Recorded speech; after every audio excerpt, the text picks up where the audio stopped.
et messieurs les participants.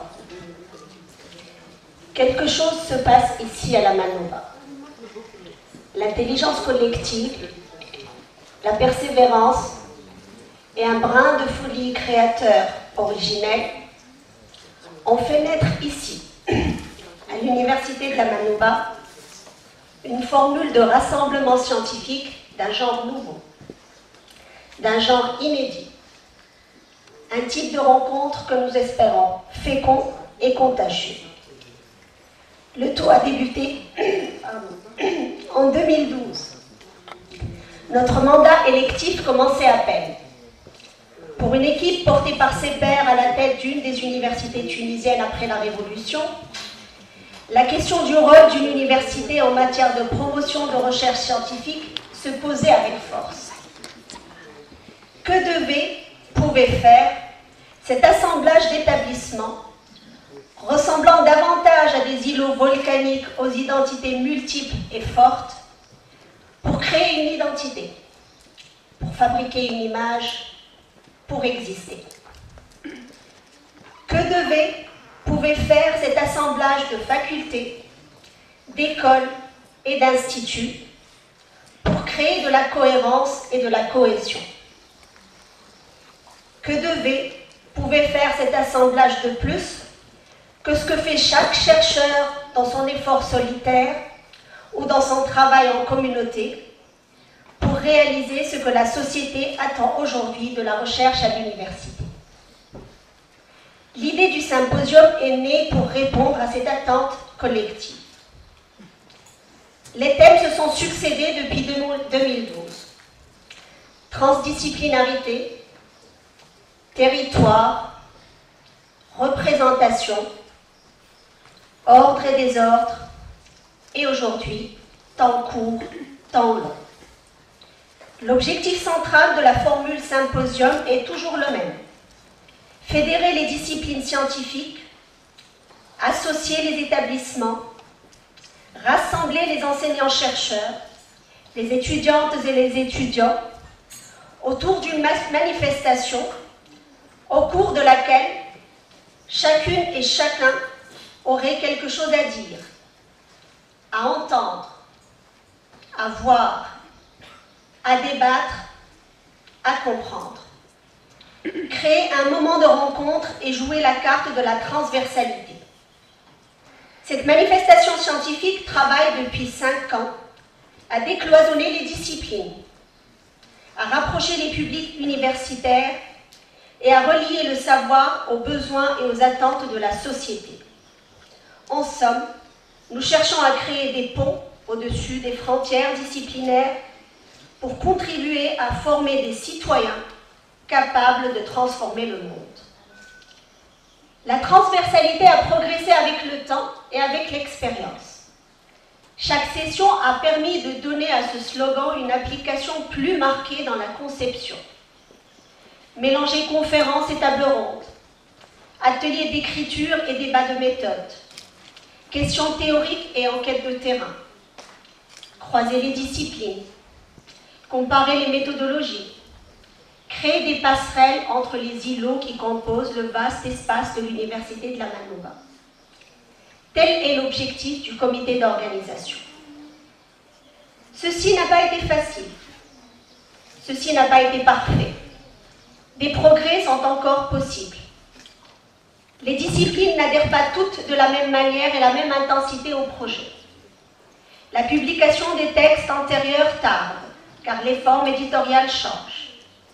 Mais votre présence depuis 2012, votre présence aujourd'hui et le nombre de jeunes dans l'assistance prouvent que quelque chose se passe déjà à la Manouba. Nous en sommes à la 5e version de ce moment fort annuel, consacré cette fois au thème « Temps court, temps long ».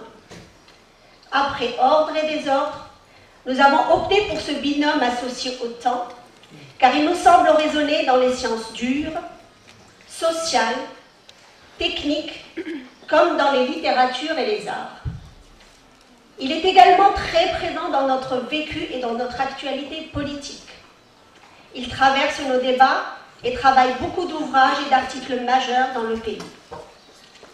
Les propositions de communication que nous avons reçues prouvent bien que ce binôme interpelle le cinéma, l'architecture, les arts plastiques, la biologie, la gestion, les sciences de l'information, les littératures en langue arabe et française et l'histoire de l'écriture. Toutes ces entrées seront présentes au cours des sessions et ateliers qui jalonnent les rencontres des 5, 6, 7 et 8 avril 2017. La formule du symposium étant vivante et évoluant donc avec le temps, pour l'instant assez court, le comité d'organisation s'est efforcé d'innover davantage et de travailler dans 3 directions supplémentaires pour cette session. Tout d'abord, nous avons souhaité honorer nos chercheurs nationaux et faire des auteurs et de la production tunisienne prolifique la matière de nos rencontres et la nourriture des débats du symposium. Cette année, nous avons également cherché à forcer la barrière générationnelle et aller davantage vers les étudiantes et les étudiants pour les inclure du point de vue de la conception du programme et les intéresser dans le déroulement des séances. Les 6 ateliers de ce qu'on appelle les soft skills de cet après-midi répondent à un besoin exprimé par nos étudiantes et nos étudiants. Pour cette 5e édition, nous avons également souhaité insister sur la place de la culture à cause de sa puissance transversale et parce que la culture plurielle permet de faire de l'université autant un espace de formation scientifique qu'un lieu d'apprentissage direct de la citoyenneté. C'est ainsi que le symposium finit avec une exposition sur l'histoire de la typographie arabe. C'est pour les mêmes raisons que nous avons donné à la séance inaugurale de ce matin une facture à la fois collective et multidisciplinaire, conformément à la ligne directrice du symposium. Permettez-moi à ce titre de remercier vivement nos collègues Rajeb Ben Sleman, Hamadi Ben Jabala, Fawziya Shalfi, Amor Beliledi, Azel Mahjoub et Riyad Ben Achour, d'avoir accepté d'apporter à cette séance leur point de vue respectif sur le couple temps court, temps long, et de se prêter au jeu de l'interdisciplinarité. Grâce à eux, nous entendrons parler de psychanalyse, de philosophie, de physique, de géographie, d'histoire, de droit et d'économie. L'objectif de cette méga séance inaugurale est de décliner selon les prismes disciplinaires les notions, les représentations et les usages évoqués par le binôme temps court, temps long. Après le débat de la matinée, plusieurs ateliers d'écriture et méthodologiques sont prévus. Faisant suite à la session du matin, nous travaillerons ainsi cet après-midi avec les étudiantes et les étudiants volontaires de disciplines différentes à discuter des conférences de ce matin et à essayer d'en rendre compte par écrit, en arabe et en français, pour que le contenu de cette séance exceptionnelle ait davantage d'impact et puisse parvenir par écrit à d'autres publics. Je vous l'ai bien dit, quelque chose se passe ici à la Manouba. Versé dans l'action, passionné par la construction de sens de cette aventure, pris parfois par la nécessité de trouver des solutions aux problèmes rencontrés tout au long du chantier, nous avons du mal à réaliser le chemin parcouru par notre symposium en 5 ans. Mais comme souvent, c'est le regard des autres qui nous fait réaliser le progrès accompli et le chemin parcouru. Éric Vallée, notre collègue de Paris 1, ici présent, riche en expérience internationale et fidèle parmi les fidèles de notre symposium, nous annonçait à la clôture du symposium de l'année dernière qu'il n'avait pas connaissance d'une expérience similaire dans le monde. Le mois dernier, lors d'une rencontre francophone, des collègues belges, canadiens, français et africains, réalisés par le biais de cette expérience, la capacité créatrice et le potentiel innovateur qui pouvaient venir des pays du Sud et nous disaient la même chose. La semaine dernière, Carlos Moedas, commissaire européen à la recherche, à la science et à l'innovation, insister sur les vertus et la nécessité de travailler dans l'interdisciplinarité, notamment pour répondre aux appels à projets H2020. Il a également souligné la difficulté d'une telle entreprise.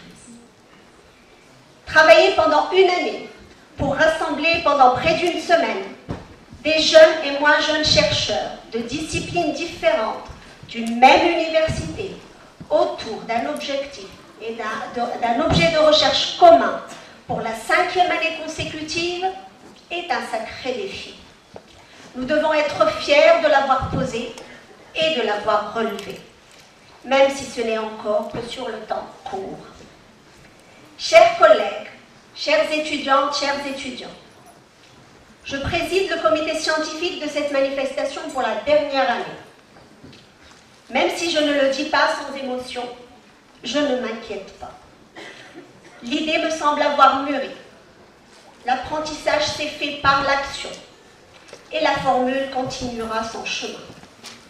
Grâce à vous, grâce à nous tous, car je ne serai jamais bien loin, l'aventure Symposium devra se poursuivre pour que l'université remplisse l'un des rôles majeurs qu'on attend d'elle, pour donner plus de contenu et pour inventer d'autres applications de la volonté et de la nécessité de combiner savoir académique et éducation civique.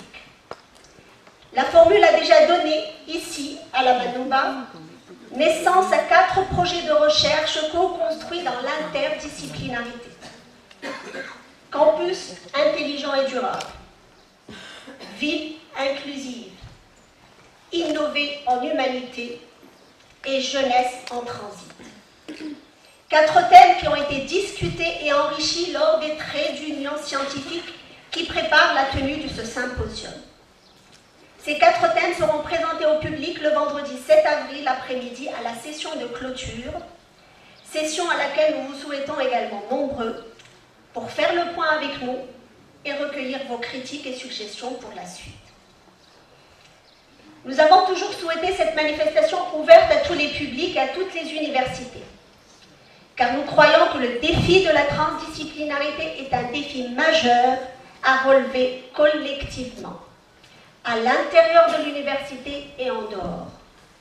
Nous serions également heureux de voir cette expérience se multiplier, sous cette forme ou sous une autre, car c'est seulement ensemble que nous pourrions y arriver de façon durable, sur le temps long.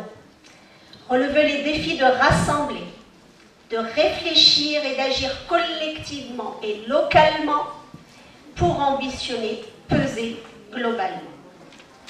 Mesdames et messieurs, si quelque chose se passe ici à la Manouba, c'est grâce à un collectif qui s'est investi dans cette aventure. Avant de donner la parole au président de l'université, je tiens à remercier la ruche qui a veillé à la tenue du symposium. Je remercie tout d'abord l'administration de l'université, Nadia avec son équipe, Yusra, Hej et Souad, Hedi avec son équipe, Khaled, Livia et Soumaya. Je remercie aussi les 14 établissements de l'université qui ont mobilisé leurs chercheurs, étudiantes et étudiants et accueillent les différentes activités du symposium. Un merci particulier à l'IPSI et à l'ISAM pour la couverture des événements de ces journées. Last but not least, un grand merci à l'équipe d'exception qui forme le comité scientifique du symposium. Khmar Bendena, Moaz Ben Masoud, Semir Marzouki, Semir Ashili, Ali Hanafi, Meher Gassab, Karim Ben Kahla, Wajdi Swilen, Hafsi Bediofi et Mansouf Tajir. Chers collègues, chers amis, merci à toutes et à tous. Monsieur le Président, je vous donne la parole.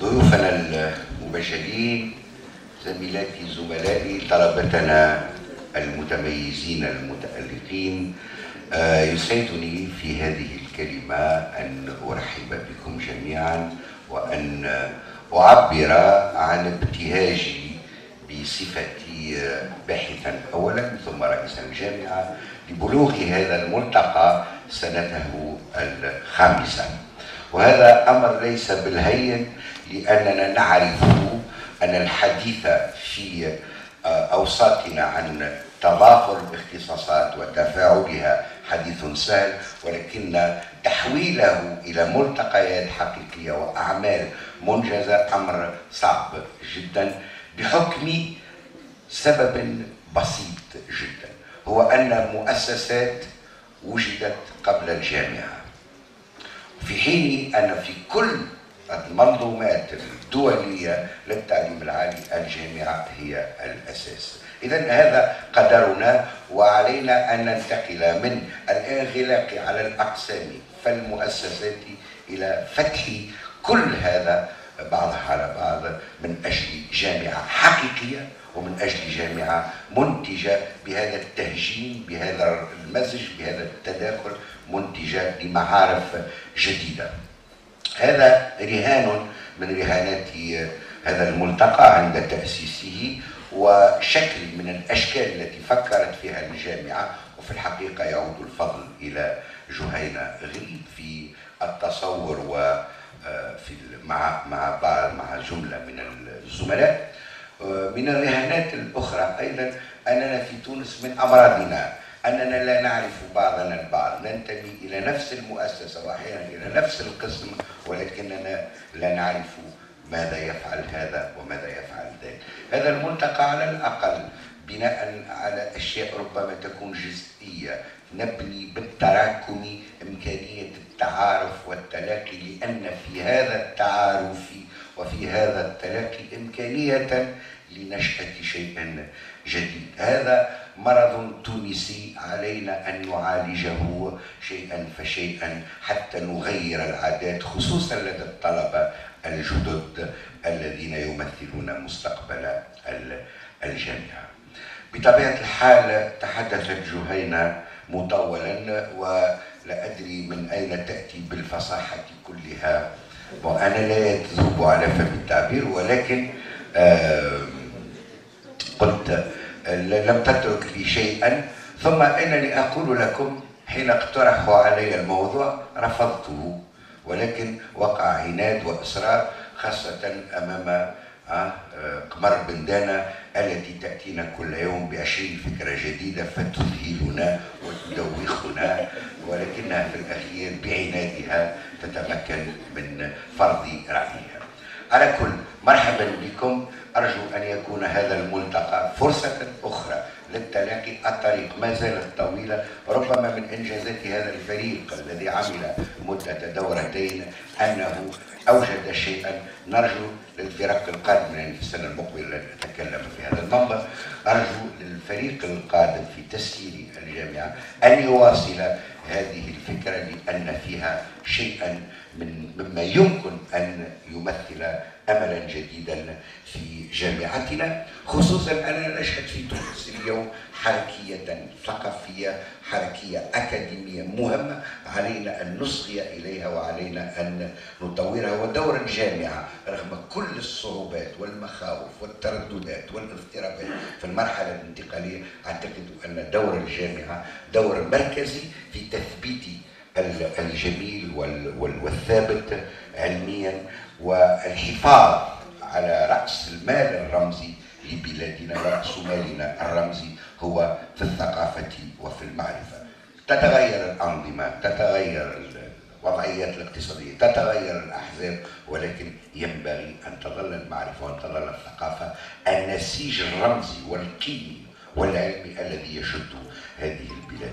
شكرا على حضوركم، وأرجو لكم ملتقى بهيجا فعلا ومعرفة مرحة.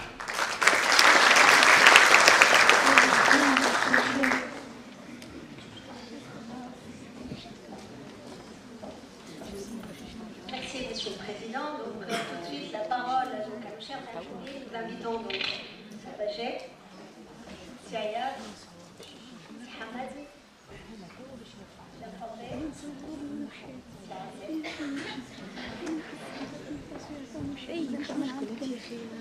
أنا جست حبيت نقول لك شوية باش تفهم.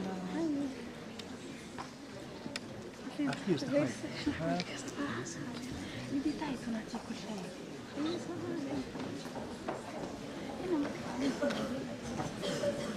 Monsieur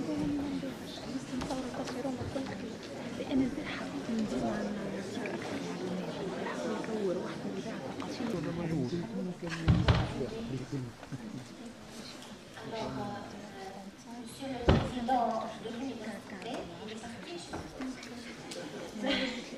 Madame la Vice-Présidente de l'Université, Monsieur le Secrétaire Général de l'Université de la Manipa, chers invités venus de loin, chers collègues, chers étudiants et doctorants, Mesdames et Messieurs, je suis ravie et honorée de participer à ce 5e symposium de l'Université de la Manipa, qui est un dialogue interdisciplinaire, comme l'a bien montré Johanna, entre historiens, philosophes, physiciens, économistes, juristes, etc., mais qui est aussi une rencontre singulière, je le confirme, tout à fait singulière entre les seniors et les juniors. Les seniors, qui sont des ténors de l'université tunisienne, parlent le matin et les étudiants rendent compte l'après-midi. Plusieurs ateliers seront par la suite consacrés aux étudiants durant ce symposium. Je reconnais là l'empreinte de ma collègue et amie Ahmad Benden, que j'aimerais saluer moi aussi ce matin. Et son souci de pallier à la fracture générationnelle, à ce qu'elle appelle la fracture générationnelle, en plus de ce souci de l'Université de la Manipa de décloisonner les disciplines, les différentes disciplines. Je me souviens du congrès des intellectuels tunisiens contre le terrorisme que nous avions organisé avec d'autres collègues en 2015. Suite à ce congrès, nous avions entamé des actions qui devaient se conformer à un cahier de charges exigeant la participation des étudiants et des jeunes avec les adultes. On avait décidé d'engager 2 tiers. Il faut que 2 tiers des participants à ces actions citoyennes et culturelles soient des jeunes, tout en respectant aussi le principe de la parité filles, garçons et hommes-femmes. Donc, je félicite les organisateurs pour l'implication des étudiants dans les travaux de ce symposium, qui me paraît centré sur l'apprenant, mais je voudrais aussi les féliciter pour le choix du thème, que je trouve aussi innovant que le cadre académique et pédagogique. Le temps, tant long, tant court. Donc, il s'agit d'un binôme ou d'une dualité. Je voudrais avancer une réflexion d'abord sur le temps. Le temps, même s'il est mesurable, s'il a toujours fait l'objet d'une tentative de maîtrise, les philosophes le savent bien, les physiciens aussi, les scientifiques, signe le tragique de la condition humaine. Le temps de l'homme, irréversible, est toujours scellé à la mort, inéluctable, du moins jusqu'aujourd'hui. Je pense aux allégories du squelette, du crâne, dans la peinture occidentale depuis je pense, le XVIe siècle. Je pense à une autre allégorie, celle du tourbillon, dans la chanson tunisienne Layim qui fait rire. Je pense au moulin, à l'allégorie du moulin. Le moulin qui écrase, donc qui écrase les êtres humains. Je pense à l'allégorie de la chamelle aveugle, c'est la poésie anté-islamique. L'ashoué, c'est la chamelle qui voit mal.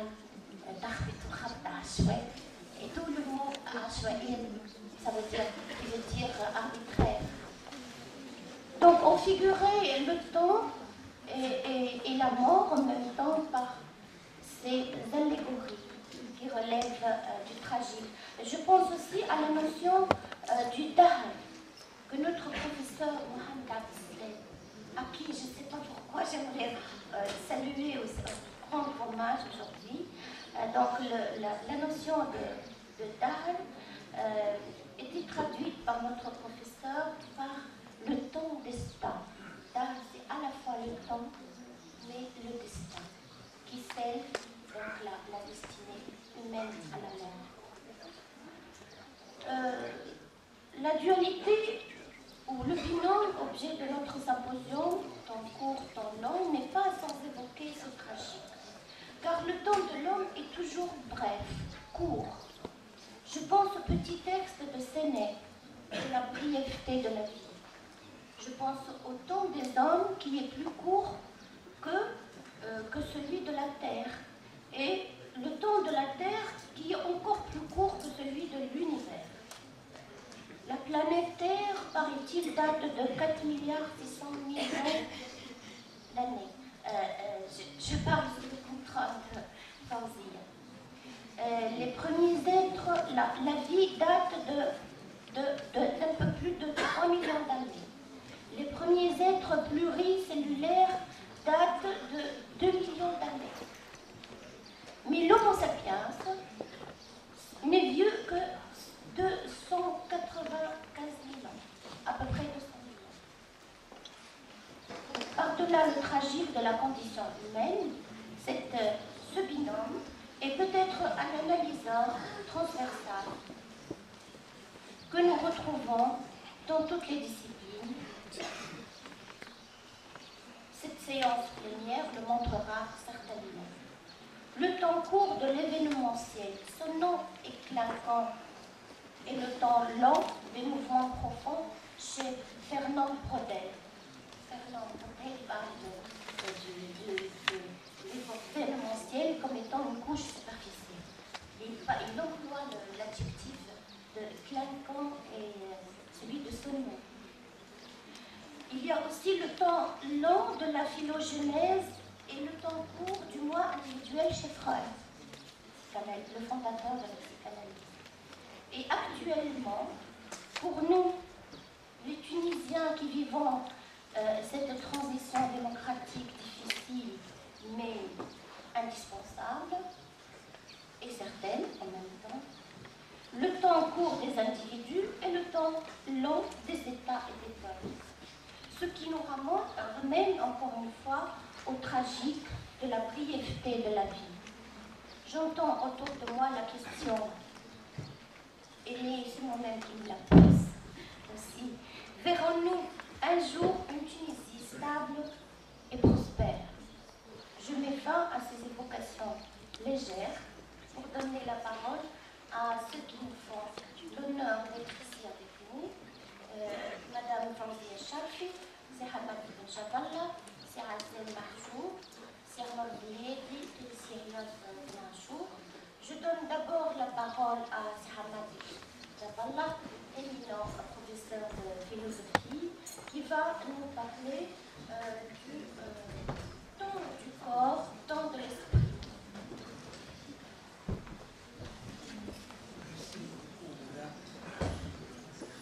Je voudrais d'abord reconnaître que je suis à la fois heureux et d'être parmi vous.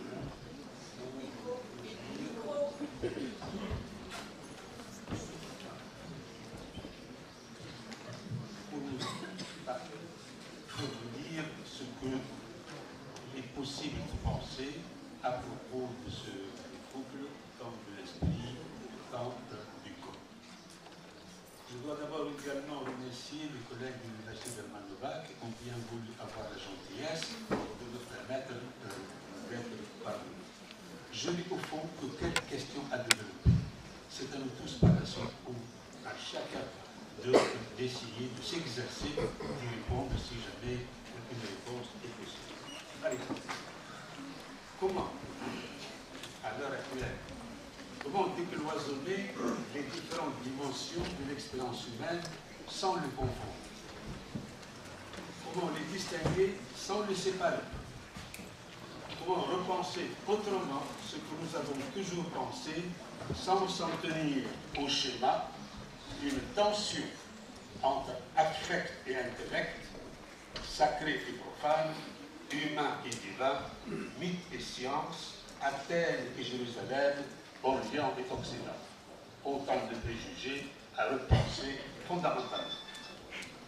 Qui pourrait arrêter le temps pour en faire une éternité?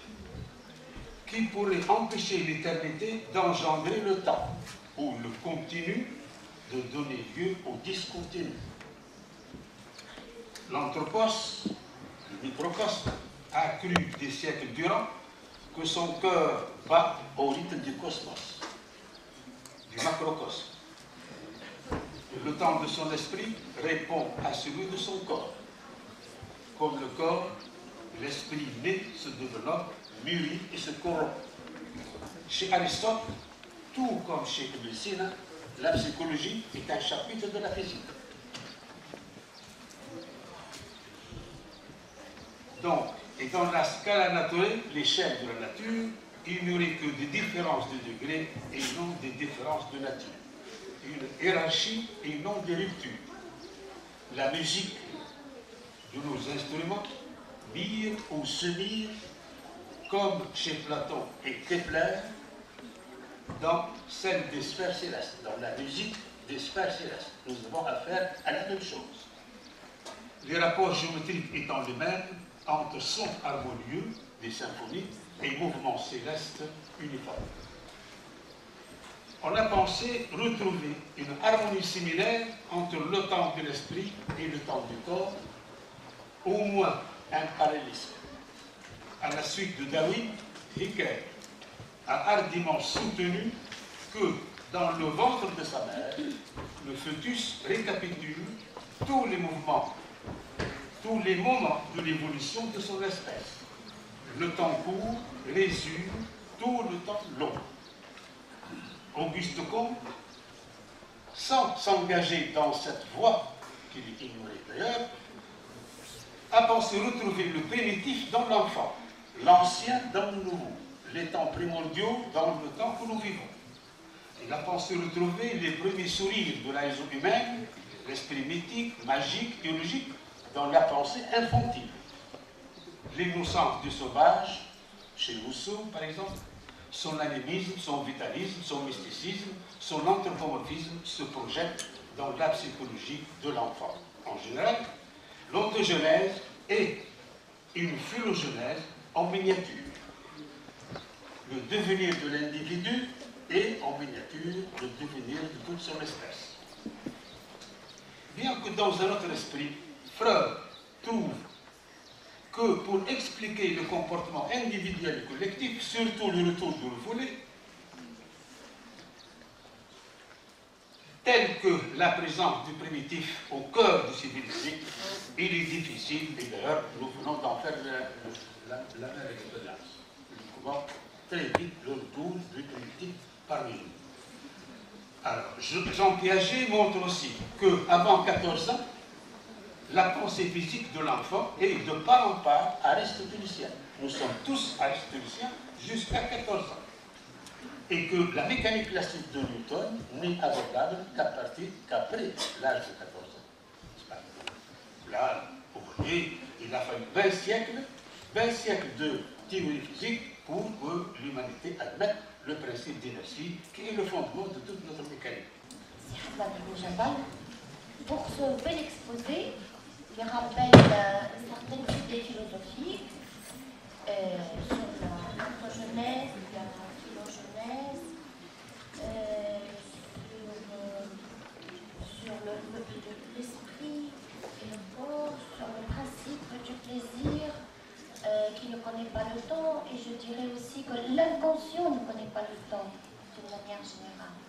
L'inconscient ne connaît ni les dualités, ni le dualisme masculin-féminin, ni le temps. Et cet exposé est aussi un hymne pour la liberté. Donc, s'il n'y avait pas la liberté, c'est la grande... Je ne prétends pas résumer son exposé. Par la suite, on ouvrira le débat quand on aura tous les intervenants pendant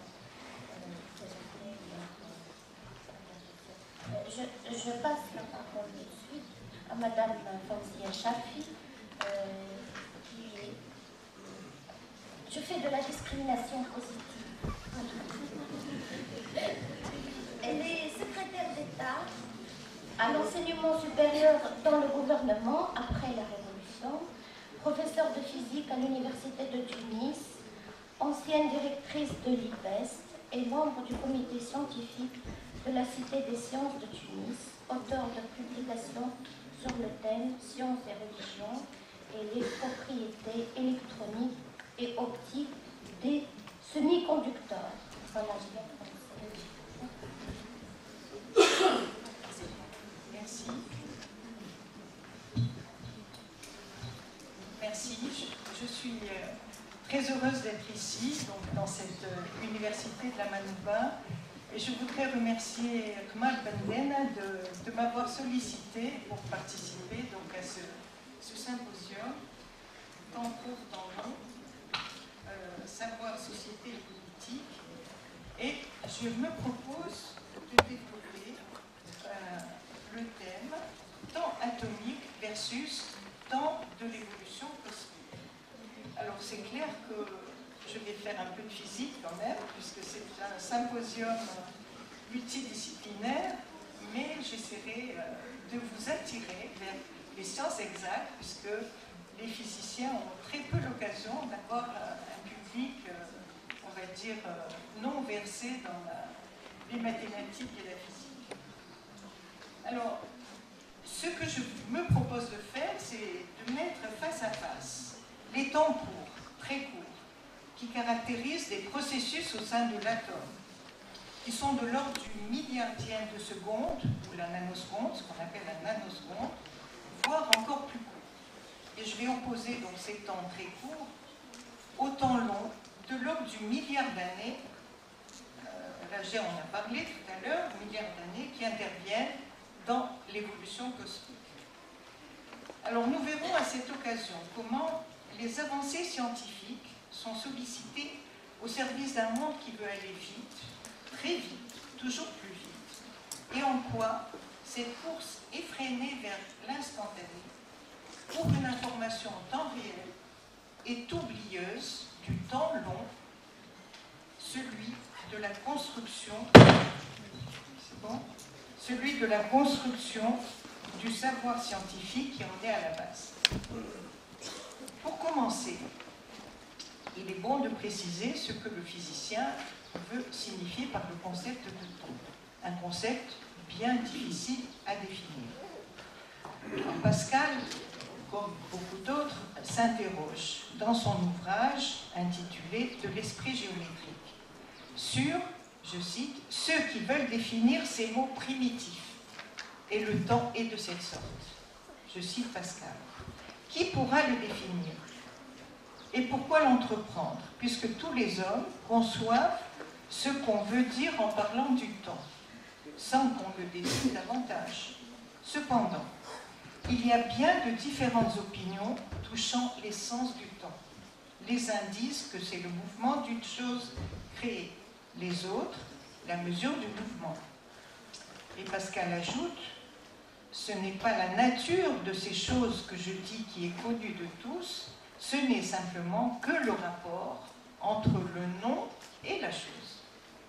Fin de citation. Alors, il est vrai qu'il y a un rapport entre le temps et le mouvement. Le temps intervient dans le mouvement, mais le temps n'est pas le mouvement. Alors, c'est Galilée, donc je donne les dates pour que les étudiants en situent, donc né en 1564 et mort en 1642, qui va introduire la variable temps dans les lois de la physique. Galilée est connu du non spécialiste, de tous ceux qui ne connaissent pas du tout les sciences exactes, parce qu'il a résisté à l'Église dans sa vision qu'il propose du monde. Galilée avait adopté le modèle de Copernic, donc il place le Soleil au centre du monde, un modèle en rupture totale avec celui qui attribuait la place centrale à la Terre, donc la place centrale à l'homme. Pour mieux comprendre le monde qui nous entoure, Galilée ne se contente pas de continuer sur la trace de Copernic, mais pointe sa lunette vers le ciel. Et alors là, il va entreprendre donc cette découverte de ce qu'on appelait le monde sublunaire et que l'on considérait comme un monde parfait. Et il découvre des montagnes sur la Lune, il découvre des taches sur le Soleil, et donc un monde qui est beaucoup moins parfait qu'on ne l'imaginait. Alors, ce que les non-spécialistes connaissent moins, c'est le travail que Galilée a réalisé sur l'étude du mouvement. Celui que l'on appelle le père de la physique moderne a introduit l'idée surprenante à l'époque, donc début du XVIe siècle, que le mouvement est affaire de point de vue, que le mouvement est relatif, qui ne se conçoit que par rapport aux autres, et que l'état de repos est équivalent à celui du mouvement uniforme, uniforme signifiant qu'il s'effectue à vitesse constante. C'est-à-dire quelles sont les forces et la nature des forces qui sont à l'origine du mouvement. Et alors, dans ce cadre, Newton reprend la grandeur temps dans sa théorie de la gravitation qu'il expose dans son traité « Principes mathématiques de philosophie naturelle ». Et alors, il introduit le temps absolu, vrai et mathématique, sans relation à rien d'extérieur, un temps qui coule uniformément et qu'il appelle durée. Alors, vous voyez, ce temps de Newton, donc il est absolu, il est universel, il passe, il s'écoule de manière continue, il est invariable, et il faut savoir que, en fait, on était dans l'idéal, si vous voulez, de la théorie de la mécanique, mais nous savons maintenant que Einstein a détrôné Newton lorsqu'il s'agit donc de vitesse extrêmement élevée, et Einstein introduit non pas le temps absolu de Newton, mais introduit un temps relatif, et surtout, ce qu'Einstein introduit, c'est le concept, non pas de temps, mais d'espace-temps. Mais bon, je n'ai pas le temps de poursuivre sur ce point-là. Et je reviens sur le temps des physiciens, indépendant donc de notre perception, une grandeur mesurable, et intéressons-nous, puisque c'est une grandeur mesurable, à sa mesure, qui exploite des phénomènes périodiques que l'on observe dans la nature. Alors, c'est la mesure du temps qui a mobilisé les astronomes depuis longtemps dans leur étude du ciel. Ils ne se posaient pas la question de la nature du temps, de son existence, de ses caractéristiques, mais ils exploitaient le temps comme une grandeur. Et en fait, ils exploitaient le temps pour deux raisons. D'abord, parce qu'ils voulaient mieux comprendre le ciel, mais il y avait aussi dans leur recherche, on va dire, une fonction sociale, parce que les sociétés avaient besoin aussi de cette mesure du temps et de calendrier qui marquait donc les rites religieux et puis d'autres occasions au cours de la vie, on va dire, quotidienne. Donc, on est arrivé à l'élaboration de calendriers, mais pour établir des calendriers, eh bien, il faut définir des durées. Donc, on a défini l'année, solaire ou lunaire, on a défini les mois, solaire ou lunaire, et puis on a défini le jour. Mais pour définir le jour, là, il faut savoir ce qu'est le jour. Alors, je ne vais pas vous faire un cours de physique, je vois qu'il y a des étudiants là qui quittent un peu effrayés par la physique, mais n'empêche que tout le monde aujourd'hui a des montres, tout le monde utilise le temps, et en fait, on va dire l'unité qui est à la base de toute cette mesure du temps, c'est la seconde.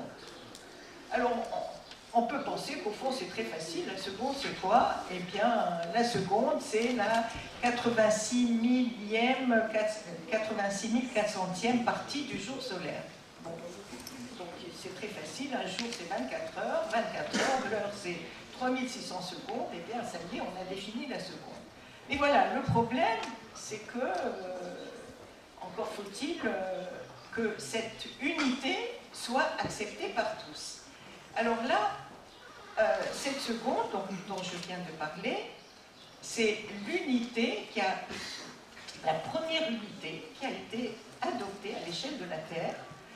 Et c'est intéressant de savoir quand est-ce qu'elle a été adoptée. Eh bien, elle a été adoptée en 1799, 10 ans après la Révolution française. Et on peut s'étonner quel est le lien entre la définition de la seconde et la Révolution française. Eh bien, le lien, c'est l'universalité. Parce que avoir donc un système d'unité à l'échelle internationale, c'est un besoin de cohérence, c'était un besoin qui était nécessité par eh bien, les voyages, donc les gens ont les besoins de se connecter et d'avoir une même évaluation du temps. Et donc, à cette époque-là, donc au moment de la Révolution française, a été décidé de mettre en œuvre un système cohérent. Et je vais vous lire donc un extrait du décret de l'Assemblée constituante française du 26 mars 1791 pour définir le système métrique, donc avoir un système cohérent. Pour parvenir à établir l'uniformité des poids et mesures, il est nécessaire de fixer une unité de mesure naturelle et invariable. Le seul moyen d'étendre cette uniformité aux nations étrangères est de les engager à convenir d'un système de mesure et de les engager à convenir d'un système de mesure et de choisir une unité qui ne renferme rien d'arbitraire ni de particulier à la situation d'aucun peuple sur le globe. Fin de citation. Donc vous voyez que le désir d'universalité eh bien, s'étendait aussi au domaine de la science. Alors cette définition de la seconde, donc, qui a été mise en place en 1799, est restée jusqu'en 1960. Et alors, elle a été supplantée en 1960 par une autre unité qui fait appel aussi aux astres, au soleil, etc., dont je n'entre pas dans le détail, et qui était donc plus précise. Mais les physiciens ont toujours besoin de mieux, et donc en 1967, ils ont décidé de définir la seconde, non pas à partir des astres qui remplissent le ciel, mais à partir de l'atome. Alors l'atome, donc c'est un système microscopique, et vous voyez que si je relis ça à ce que je disais tout à l'heure, c'est-à-dire en fait, quand on définit une unité, il faut qu'il y ait un système qui soit universel, qui soit invariable, et puis là, si on a choisi l'atome, c'était pour avoir plus de précision, et donc, pourquoi on a plus de précision? Parce que dans l'atome, il y a des phénomènes qui mettent en jeu des durées beaucoup plus courtes, et donc, on peut avoir effectivement une meilleure précision. Alors, évidemment, ça n'a été possible que parce que la science du monde microscopique a pu avancer, et donc, début du XXe siècle, on a compris avec la théorie quantique comment était constituée la matière, et surtout ce qui se passait à l'intérieur de l'atome, et surtout, qu'est-ce qui fait qu'un atome peut émettre de la lumière ou capter de la lumière ou absorber de la lumière. Et quand je dis la lumière, je peux aussi dire plus largement le rayonnement électromagnétique. Alors le rayonnement électromagnétique, c'est ce que vous recevez sur votre téléphone portable, c'est ce qui anime le four à micro-ondes, c'est les ondes radio que vous captez sur votre parabole, etc. Et donc, la lumière n'est qu'une petite partie de ce rayonnement électromagnétique. Alors, pour revenir à la seconde, eh bien, la seconde est définie à partir d'un processus donc, qui fait intervenir ce qu'on appelle des transitions dans l'atome entre deux niveaux. Transition, donc le passage entre deux niveaux d'énergie, et cette définition de la seconde permet, donc entre deux niveaux d'énergie dans l'atome, permet d'avoir une précision qui va être donc de l'ordre du milliardième, si ce n'est pas moins que le milliardième de seconde. Alors, l'atome qui est choisi, c'est l'atome de césium 133, et quand je disais tout à l'heure c'est un système universel, eh bien cet atome de césium qui est choisi, il est le même à Tunis, à Rabat, à New York ou au Caire. Donc vous voyez que c'est un système qui est effectivement reproductible et donc il peut satisfaire les physiciens. Alors, beaucoup d'horloges ont été fabriquées sur la base donc, de l'émission et de l'absorption par un atome. C'est ce qu'on appelle les horloges atomiques. Et je vais vous donner la précision de ces horloges. Alors, c'est 1 seconde pour 30 millions d'années. Donc, en fait, les horloges ne se trompent que d'1 seconde sur une durée de 30 millions d'années. Alors, on peut dire, bon, c'est très bien, mais actuellement, les physiciens veulent continuer donc, les recherches pour aller vers des précisions encore plus grandes. Alors bien sûr, là j'ai beaucoup insisté sur voilà, cette mesure du temps, parce que en fait, vous voyez que toute notre vie quotidienne est conditionnée aujourd'hui par ces temps très courts. Tout le monde sait ce qu'est un GPS. Un GPS, donc c'est le système de positionnement par satellite.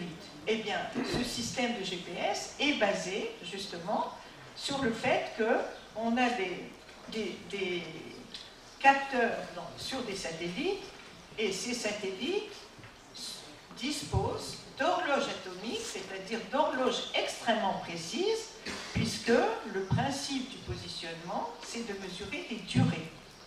Et si ces durées n'étaient pas mesurées avec suffisamment de précision, eh bien on pourrait faire des erreurs de plusieurs kilomètres.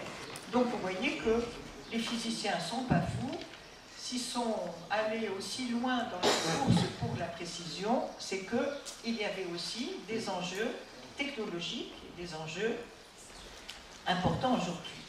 Mais alors, on doit quand même s'interroger un peu, se dire finalement, cette course effrénée vers les temps très courts, où va-t-elle? Bon, de toute façon, elle aura des limites. 5 minutes? D'accord. De toute façon, il faut... Pardon? 2, d'accord. Bon, un peu dommage. 2, bon. Alors, j'avais proposé, donc, elle aura des limites, et je tenais à donner l'extrême précision atteinte aujourd'hui, que je mets en regard par rapport au temps long, c'est-à-dire le temps qui a été nécessaire pour que l'univers se construise, c'est-à-dire 13,7 milliards d'années. Et Rajay tout à l'heure parlait de la durée de la Terre, l'âge de la Terre, donc c'est presque 5 milliards d'années. Vous voyez qu'on est donc dans des durées extrêmement grandes. Donc cette Terre, c'est une Terre vieille. Et déjà, au XIXe siècle, Charles Lyell, le père de la géologie, était convaincu que la Terre était nécessairement vieille pour que tous les processus que l'on peut retrouver aujourd'hui aient lieu. Et Darwin s'était basé sur ce point de vue de Lyell pour proposer donc sa théorie de l'évolution des espèces qui implique des temps très longs.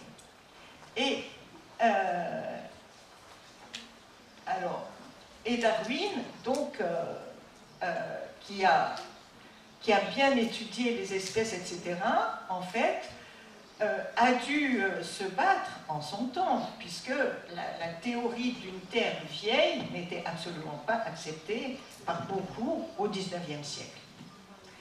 Alors, je vais terminer par ma conclusion. Donc, Darwin a observé la nature, il rend compte de ses observations minutieuses, il présente son argumentation de la théorie de la descendance avec modification dans son fameux traité L'origine des espèces.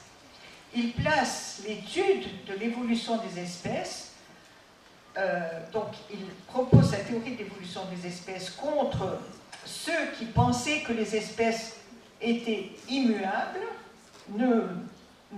n'évoluaient pas du tout, et contre ceux qui pensaient aussi que la Terre avait une durée de l'ordre de 10 000 ans.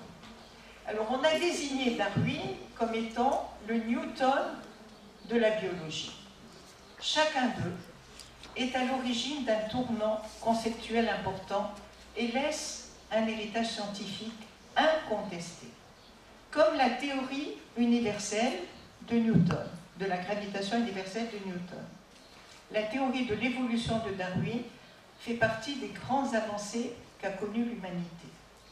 Elle a été l'objet d'âpres discussions, de grandes controverses, et elle a suscité déjà en son temps de nombreuses polémiques. Ces avancées ont demandé du travail, une accumulation de connaissances, des hypothèses de travail, des remises en cause d'hypothèses, donc elles ont nécessité des temps longs. Ces avancées n'ont pas été le fait d'une course au temps court. L'intelligence s'était donné le temps de réfléchir.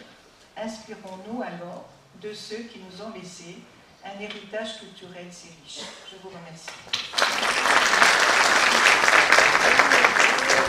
Merci Hacham pour cet exposé très fin, très précis, sur le temps physique et sa segmentation et sur l'aventure, en fait, l'aventure de la science moderne qui est une sortie du cercle et de l'idée de perfection divine et immuable en rapport. Fawzi a montré que cette sortie a une dimension politique puisqu'elle est en rapport avec l'idée universelle qui accompagnait la Révolution française.